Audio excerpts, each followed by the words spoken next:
नमस्कार दोस्तों, क्राइम तक में आपका स्वागत है। कानूनी कहानी में मैं पूनम शर्मा फिर आपके साथ हाजिर हूँ। कैमरे के पीछे मेरे साथ हैं विनोद शिकारपुरी। आज की कानूनी कहानी में बात करेंगे कि मुंबई पुलिस के पूर्व कमिश्नर परमवीर सिंह को क्यों सुप्रीम कोर्ट का रुख करना पड़ा है। आखिर वो सुप्रीम कोर्ट से क्या चाहते हैं। दरअसल आज उन्होंने एक याचिका लगाई है जिसमें कई तरह की उनकी तरफ से मांग की गई है। आप सभी को पता होगा कि एंटीलिया केस में उनका ट्रांसफ़र हो गया था और उनको डीजी होमगार्ड के तौर पर वापस भेज दिया गया था ट्रांसफ़र करके। आज उन्होंने पदभार ग्रहण भी कर लिया डीजी होमगार्ड के तौर पर। लेकिन बड़ा सवाल ये है कि परमवीर सिंह जो हैं वो सुप्रीम कोर्ट क्यों आए हैं और मुंबई से दिल्ली तक अब जब इस पूरे मामले की आंच पहुंच रही है तो सुप्रीम कोर्ट में सुनवाई इस याचिका पर जो होनी है उस याचिका में क्या-क्या मांग की गई है। तो जो पहली मांग की गई है याचिका में वो मांगा गया है परमवीर सिंह की तरफ से कि जो 17 मार्च को उनका ट्रांसफ़र किया गया था मुंबई पुलिस कमिश्नर के तौर पर हटाकर उनको डीजी होमगार्ड्स में ट्रांसफ़र कर दिया गया था। तो मांगा गया है कि उस अधिसूचना पर रोक लगा दी जाए और उसको रद्द कर दिया जाए। यानी वो चाहते हैं कि दोबारा उनको वापस मुंबई पुलिस कमिश्नर बना दिया जाए। परमवीर सिंह की तरफ से ये कहा गया है कि जिस तरह से उनका ट्रांसफ़र किया गया है वो भारत का जो संविधान है उसके आर्टिकल 14 और 21 का सीधे तौर पर उल्लंघन है और जिस तरह से गृह मंत्री अनिल देशमुख ने उनको हटाया है वो बेहद मनमाना और अवैध है। साथ ही उन्होंने 2013 के सुप्रीम कोर्ट के एक आदेश का भी जिक्र किया है जिसमें सुप्रीम कोर्ट ने जजमेंट दिया था कि अगर कमिश्नर और डीजीपी रैंक का कोई अधिकारी है तो जो उसकी पोस्टिंग है उसमें उसका कार्यकाल 2 साल के लिए रखा गया है। तो परमवीर जो हैं उनको पिछले साल मुंबई पुलिस कमिश्नर फरवरी में बनाया गया था। तो इस लिहाज से देखें तो सिर्फ अभी उनका कार्यकाल 1 साल का ही पूरा हुआ है। तो इस आधार पर उन्होंने सुप्रीम कोर्ट में ये याचिका लगाई है कि जो सुप्रीम कोर्ट के खुद के आदेश हैं उनका पालन इस मामले में नहीं हुआ है, जो उनका ट्रांसफ़र किया गया उसको लेकर। तो इसको स्थगित किया जाना चाहिए, रद्द किया जाना चाहिए। दूसरी याचिका में जो उन्होंने मांग की है वो मांग की है सीबीआई जांच की और सीबीआई जांच की मांग उन्होंने की है महाराष्ट्र के गृह मंत्री अनिल देशमुख को लेकर। और ख़ास तौर से उन्होंने उस चिट्ठी का ज़िक्र किया है जो उन्होंने मुख्यमंत्री उद्धव ठाकरे को लिखी थी और बताया था कि सचिन वाझे जो हैं उनसे गृह मंत्री ने 100 करोड़ रुपए हर महीने उगाही के तौर पर इकट्ठा करने के उन्हें निर्देश दिए थे और कहा था कि पाव और एस्ट्रो मुंबई में जो हैं वहाँ से ये रकम इकट्ठी की जाए। तो इस पूरे मामले की जांच सीबीआई से कराने की मांग की गई है उनकी तरफ से और ये मांग इसलिए की गई है क्योंकि महाराष्ट्र सरकार ने तकरीबन 2 साल पहले किसी भी मामले की जांच सीबीआई से कराने को लेकर पहले ही विड्रॉ किया हुआ है। यानी कि कोई भी मामला जो है वो वहाँ पर वहीं की लोकल पुलिस जो है वो जांच कर सकती है, सीबीआई नहीं कर सकती जब तक कि इस मामले में कोर्ट के आदेश ना हो।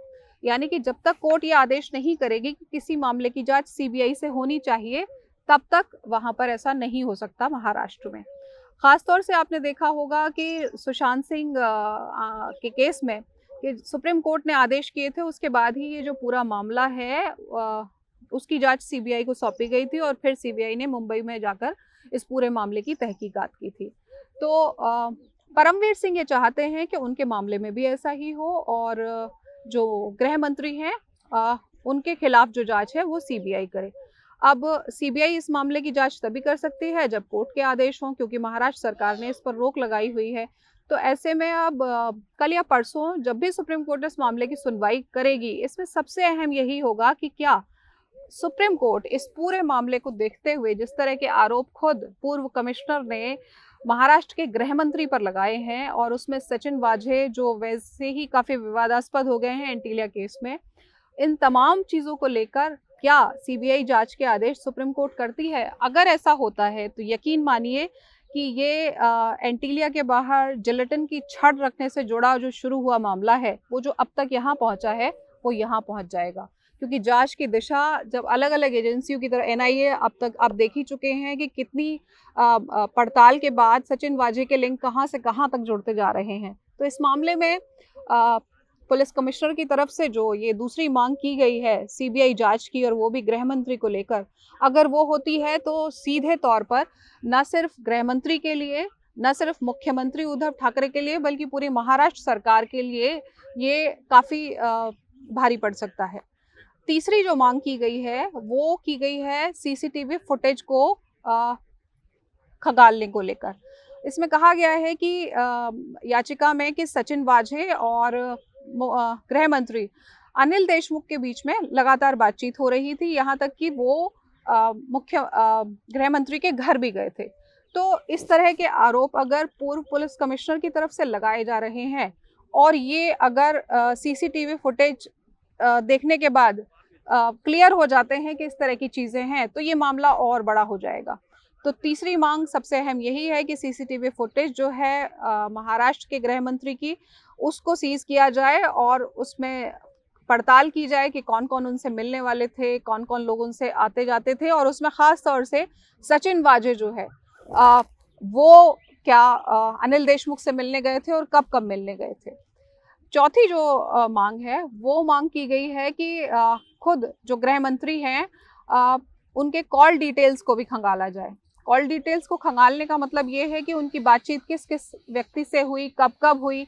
सचिन वाजे जो इस मामले में पहले ही गिरफ्तार हो चुके हैं और एनआईए लगातार इस मामले में जांच कर रही है और 25 मार्च तक अभी वो एनआईए की कस्टडी में ही हैं। तो ऐसे में सचिन वाजे कितनी बार फ़ोन पर गृह मंत्री से संपर्क कर रहे थे, और अगर सचिन वाजे जो इतना छोटा पुलिसकर्मी है, अगर उसकी बात सीधे गृह मंत्री से हो रही है और ये बात फ़ोन कॉल डिटेल्स में सामने आ जाती है, तो अपने आप में ये जिस तरह के आरोप पूर्व मुंबई के पुलिस कमिश्नर ने लगाए हैं वो सत्यापित होने की तरफ आगे बढ़ेंगे।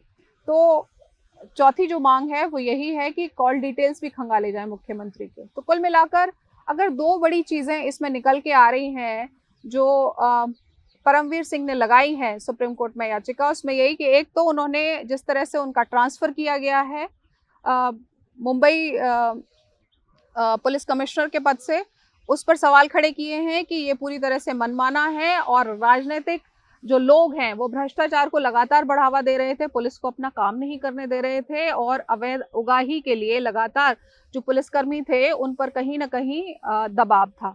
तो ऐसी स्थिति में पुलिस अपना काम ईमानदारी से नहीं कर सकती। ये तमाम चीज़ें अब सुनवाई के दौरान भी अब आगे निकल के सामने आएंगी। दूसरी जो चीज़ निकल के आ रही है वो ये कि वो गृह मंत्री को सीधा सीधा टारगेट कर रहे हैं कि उनके खिलाफ सीबीआई जांच होनी चाहिए, उनके खिलाफ किस किस से उनकी बातचीत होती थी, फ़ोन पर, घर पे, ये तमाम चीज़ें जो हैं वो निकल के सामने आनी चाहिए। तो अगर ये साबित हो जाता है कि ये तमाम चीज़ें जो पुलिस कमिश्नर की तरफ से आरोप पूर्व पुलिस कमिश्नर की तरफ से आरोप लगाए गए हैं वो अगर साबित होते हैं, तो निश्चित रूप से ये काफ़ी बवाल वाला होगा आगे वाला दृश्य। क्योंकि अभी हमने देखा कि जिस तरह से चिट्ठी वो लीक हुई है परमजीत सिंह की, जो उन्होंने उद्धव ठाकरे को लिखी और जिसमें तमाम चीज़ें बताई हैं गृह मंत्री को लेकर, उसमें खुद पार्लियामेंट में हंगामा आज हो चुका है। तो अभी तो सिर्फ ये पार्लियामेंट में है, लेकिन कोर्ट में, अब सुप्रीम कोर्ट में ये याचिका जब कल या परसों सुनवाई के लिए आएगी, तो कोर्ट जो भी आदेश करेगा वो अपने आप में बेहद अहम होगा। क्योंकि जिस तरह के संगीन आरोप लगाए गए हैं पुलिस कमिश्नर जो पूर्व में रहे उनकी तरफ से, और जिस तरह की चीज़ें कही जा रही हैं जांच के नाम पर कि सीबीआई जांच हो, इसमें इतना तय है कि राजनीति तो लगातार और होगी ही, मतलब राजनीतिक माहौल तो गर्म होगा ही होगा। लेकिन अगर सबूत इस तरह के लगातार और मिलते हैं तो आने वाले वक्त में जो सचिन वाजे से जुड़ी हुई चीज़ें हैं वो कड़ियाँ कहाँ तक जुड़ के रुकेंगी ये कहना अभी मुश्किल होगा।